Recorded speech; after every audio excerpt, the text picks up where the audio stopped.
about sex. The first time I had sex was pretty difficult, you know. My husband was very, mashallah, well endowed. The whole point of sharing this is so that people know, most of the time, when your husband comes out of the shower, get on your knees and suck some positivity into that man. Then go sit him down, turn on the TV and give him something to eat. Hop in the shower.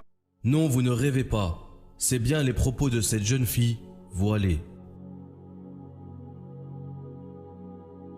Assalamu alaikum mes frères et sœurs. Bienvenue dans ce nouvel épisode du quotidien musulman.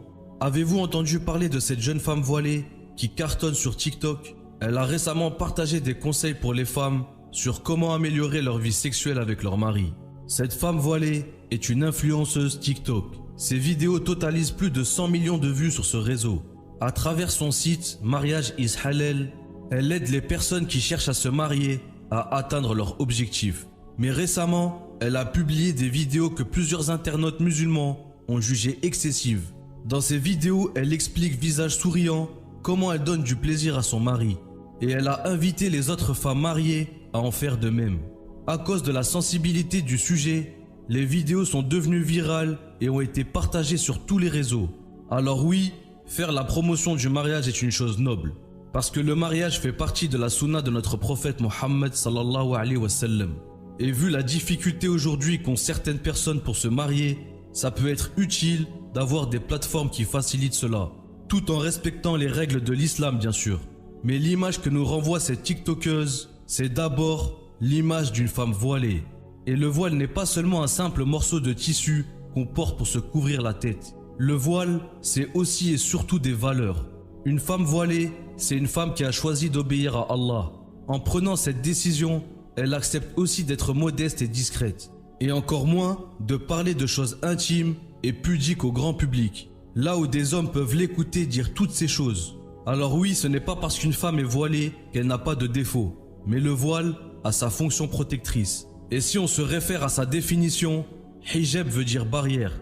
C'est pourquoi Allah a dit « Et dit aux croyantes de baisser leur regard, de garder leur chasteté et de ne montrer de leurs atours que ce qui en paraît, et qu'elles rabattent leur voile sur leur poitrine. » Du coup, en révélant publiquement ses pratiques sexuelles avec son mari, cette influenceuse a dénaturé l'image du voile. En plus de ça, elle a bafoué un principe fondamental du mariage en islam. Allah a dit à ce propos « Elles sont un vêtement pour vous et vous un vêtement pour elles ». De quoi parle ce verset? De la confidentialité, d'être pudique. Les hommes sont des vêtements pour les femmes et les femmes sont des vêtements pour les hommes. Ça veut dire qu'ils doivent se couvrir en gardant secret ce qu'il se passe entre eux. Si vous vivez un mariage heureux, alhamdoulilah, c'est une bonne chose. Mais le monde entier n'a pas besoin de le savoir.